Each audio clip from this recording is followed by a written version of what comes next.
Hello students, institute of computer academy के इस YouTube channel पर आप सबका स्वागत है। हम लोग अभी ओ लेवल के प्रैक्टिकल की तैयारी कर रहे हैं, जिसमें आज हम लोग CSS की क्लास को कंटिन्यू आगे करेंगे। HTML के बेसिक प्रोग्राम की हम लोग कई सारी क्लासेस कर चुके हैं। अगर आप लोगों ने अभी तक नहीं देखी है तो अपने यूट्यूब चैनल पर जाकर CSS की क्लास से पहले एक बार HTML की क्लासेस ज़रूर देख लें, जिससे कि आपको आसानी से समझ में आएगा। आइए आज की क्लास स्टार्ट करते हैं। आज हम लोग CSS का यूज करेंगे। उसके लिए क्या करते हैं, सबसे पहले स्टार्ट करेंगे अपना हम नोटपैड ओपन करेंगे। नोटपैड ओपन करने के बाद में न्यू पेज कर लेंगे। न्यू पेज करने के बाद में आज हम लोग CSS का प्रोग्राम बनाएंगे। तो उसके लिए सबसे पहले हमें HTML लिखेंगे, HTML। ये CSS या HTML किसी का भी प्रोग्राम बनाए उसमें ये हमें लिखना पड़ेगा। HTML के बाद क्या डालते हैं आप लोगों को पता होगा, हेड डालने के बाद ब्रैकेट क्लोज करेंगे। फिर उसके बाद हमें अब यहाँ पर हम डालेंगे स्टाइल। जैसे ब्रैकेट ओपन कर लिया, अब यहाँ पे लिखेंगे स्टाइल, STYLE। स्पेलिंग हमें ज़रूर ध्यान रखनी है। अगर स्पेलिंग में कोई मिस्टेक होती है तो ये हमारा प्रोग्राम रन नहीं करेगा, ये ध्यान रखना है। ब्रैकेट को क्लोज कर देंगे। अब हमें क्या लिखना है, अब हम चाहते हैं कि इसमें बैकग्राउंड में बॉडी जो बैकग्राउंड है उसमें कलर लगाना चाहते हैं। तो उसके लिए क्या करना है, यहाँ पर लिख देंगे बॉडी। बॉडी लिखने के बाद फिर स्पेस देंगे एक, और यहाँ पर हम ब्रैकेट को अपने ओपन कर लेंगे। ब्रैकेट को ओपन करने के बाद इसके अंदर हम लिखेंगे बैकग्राउंड, BACKGROUND। बैकग्राउंड के बाद में हम डैश लगाएंगे, यहाँ पे पूरा लिख देंगे BACKGROUND। बैकग्राउंड की स्पेलिंग सही लिखना है। फिर यहाँ पे लिखना है कलर। कलर लिखने के बाद फिर हमें कोलन लगाना है, और फिर वहाँ पर हमें जो भी कलर चाहिए वो यहाँ पर हम लिख देंगे। तो इसके लिए हमें जैसे येलो कलर चाहिए तो यहाँ पर हमने येलो डाल दिया। येलो डालने के बाद फिर इसमें बंद करने के लिए हम लोग ये केवल विदाउट शिफ्ट के साथ सेमीकोलन वाली बटन दबाएंगे, तो ये कामा नीचे और ऊपर पॉइंट, ये वाले इस ब्रैकेट से इसे वो क्लोज करने के लिए इसका यूज किया जाता है। लगाने के बाद फिर हम ब्रैकेट को क्लोज कर देंगे जो ओपन किया था हमने। फिर उसके बाद हम चाहते हैं कि जितनी भी हम हेडिंग डालें H1 वो सभी डिफरेंट कलर में हो। तो उसके लिए हमने यहाँ पर H1 दिया है। H1 के बाद स्पेस के देने के बाद फिर एक बार ब्रैकेट ओपन कर लिया। ओपन करने के बाद अब हम यहाँ पे लिख देंगे कलर, COLOR। कलर लिखने के बाद सेमीकोलन। सेमीकोलन के बाद यहाँ पर जो भी कलर हम लिखना चाहते हैं वो यहाँ पर कलर नेम दे देंगे। जैसे हमने यहाँ पर ब्लू डालना है तो यहाँ पर हम ब्लू लिख देंगे। ब्लू कलर के बाद जैसे हमने क्लोज करना बताया था, क्लोज करेंगे ब्रैकेट को, फिर क्लोज कर देंगे। फिर इंटर करना है। हम उसके बाद हम चाहते हैं कि एक पैराग्राफ हम लिखेंगे, तो पैराग्राफ को अगर लिखने के लिए हमें P का टैग का यूज करते हैं। तो P टैग से जितनी बार यूज करें वहाँ पर कलर डालना है तो वो कलर के साथ में आए। तो P के साथ हमने ब्रैकेट ओपन कर लिया, फिर यहाँ पे लिख दिया कलर, COLOR, कलर। कलर करने के बाद में फिर हम सेमीकोलन, और उसके बाद में फिर यहाँ पर हमने डाल दिया रेड। रेड डालने के बाद फिर यहाँ पर हम कोलन के बाद में फिर यहाँ पर हम लोग ब्रैकेट को क्लोज कर देंगे। अब इतना करने के बाद हम अपने स्टाइल को क्लोज कर देंगे, इंटर करेंगे। इंटर करने के बाद स्टाइल लिखेंगे, STYLE। स्टाइल लिखने के बाद ब्रैकेट को क्लोज कर देंगे। अब हमने जितना भी स्टाइल में ये टैग लिखे हैं इनको आगे हम जब यूज करेंगे तो वहाँ पे लिख देंगे और ये आसानी से वो टैग को रन करेंगे। अब जैसे ही हमें आगे की चीज़ें कंटिन्यू करनी है, अब यहाँ पर हमने हेड को बंद कर दिया है और बॉडी को फिर से हमने ओपन कर लिया है। यहाँ पर हमने जैसे कि स्टाइल के बाद में हेड का काम हो चुका है, तो इंटर करके यहाँ पर लिख देंगे हेड। ये बाद में भी बंद करेंगे तब भी हमारा ये चलता रहेगा, ये ध्यान रखना है। उसके बाद फिर अब इंटर करेंगे, हम ब्रैकेट में लिख देंगे बॉडी, BODY। बॉडी लिखने के बाद ब्रैकेट को क्लोज करेंगे, फिर इंटर करेंगे। अब इंटर करने के बाद जो भी हमें प्रोग्राम लिखना है वो यहाँ पर हम लोग लिखेंगे। तो उसके लिए क्या करना है, सबसे पहले हमें यहाँ पर लिख देना है H1। ब्रैकेट में इस बार नहीं लिखना है, ये हमें ध्यान रखना है। अगर ब्रैकेट में लिखना है हेडिंग डालना है तो उसे ब्रैकेट में भी लिख सकते हैं। यहाँ पर हमने H1 लिख दिया।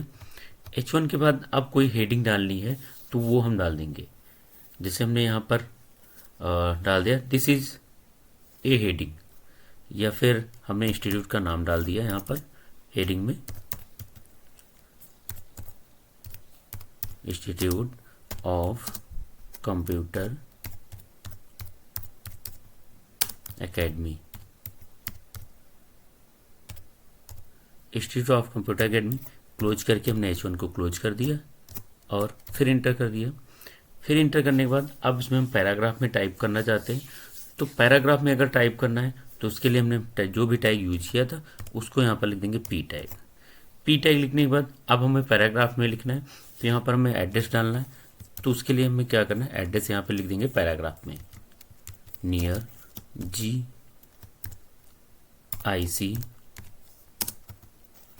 मोहाली रोड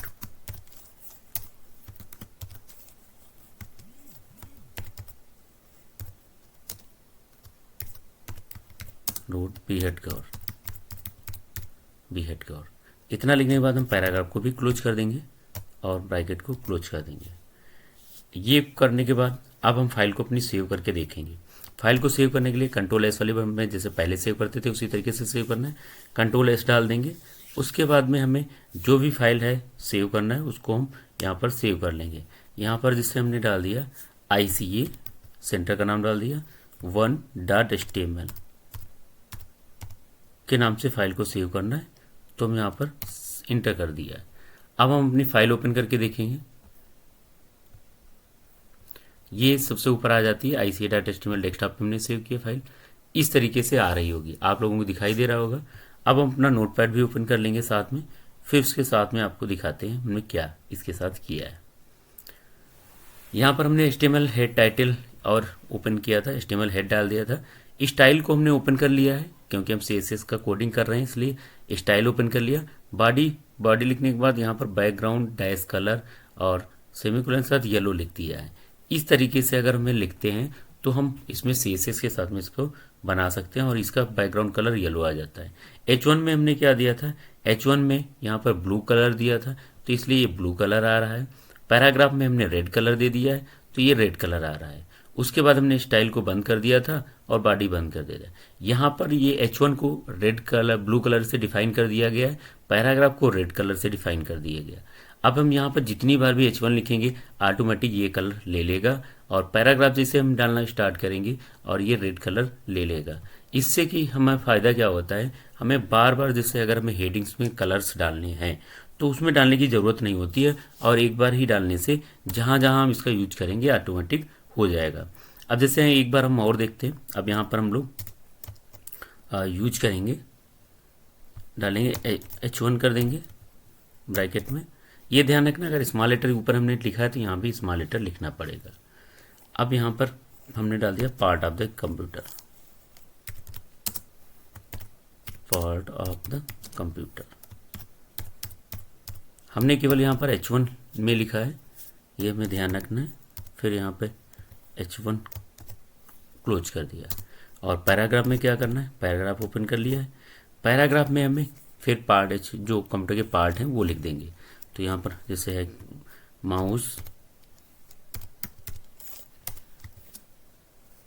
माउस लिखने के बाद यहाँ पर BR डाल देंगे क्योंकि हम नई लाइन से चाहते थे, यहाँ BR का यूज करेंगे।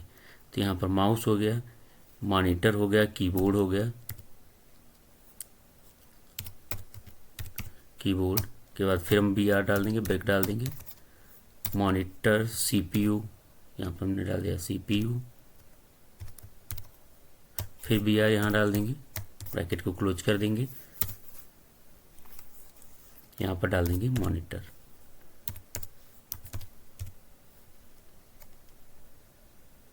अब यहाँ पर क्या करेंगे, अब हम यहाँ पर पैराग्राफ को क्लोज कर देंगे क्योंकि ये लास्ट था इसलिए हमने यहाँ पर इस तरीके से लिख दिया और यहाँ पर स्लैश लगा देंगे। स्लैश लगाने के बाद में अब हम लोग फाइल को अपनी एंटर करेंगे। अब इसके बाद अगर हमें नहीं लिखना है, पूरा हमारा हो गया है डाटा, तो यहाँ पर हम लोग हेड ओपन करें थे, HTML ओपन किया था उसको बंद करेंगे, HTML लगा के ब्रैकेट को क्लोज कर दिया। फिर यहाँ पर ऊपर हेड ओपन था, हेड को हम यहाँ क्लोज कर देंगे। अब हम लोग इसे फिर से सेव करते हैं, कंट्रोल एस करेंगे, ऑटोमेटिक उसी फाइल में ही हमारी फाइल जुड़ जाएगी।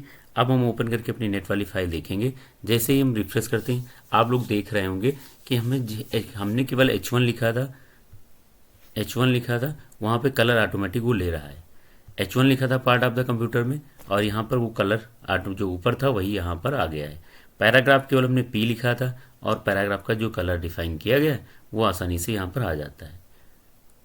इस तरीके से हम लोग CSS का यूज करके HTML में एक स्टैंडर्ड पेज बना सकते हैं, और अच्छी खासी कोडिंग, कम टाइम को अपने बचा के अच्छी खासी कोडिंग कर सकते हैं। कल के वीडियो में हम लोगों ने देखा था कि बैकग्राउंड कैसे चेंज कर सकते हैं HTML में, बैकग्राउंड कलर मार्क्यू लगाना। आज हमने CSS से बैकग्राउंड लगाना और टेक्स्ट कलर लगाना सीखा है। उम्मीद है आप लोगों को वीडियो अच्छी लगी होगी। वीडियो अच्छी लगी है तो चैनल को सब्सक्राइब कर लें, लाइक करें वीडियो को, और अपने दोस्तों के साथ भी शेयर करें। जय हिंद, जय भारत, गुड नाइट।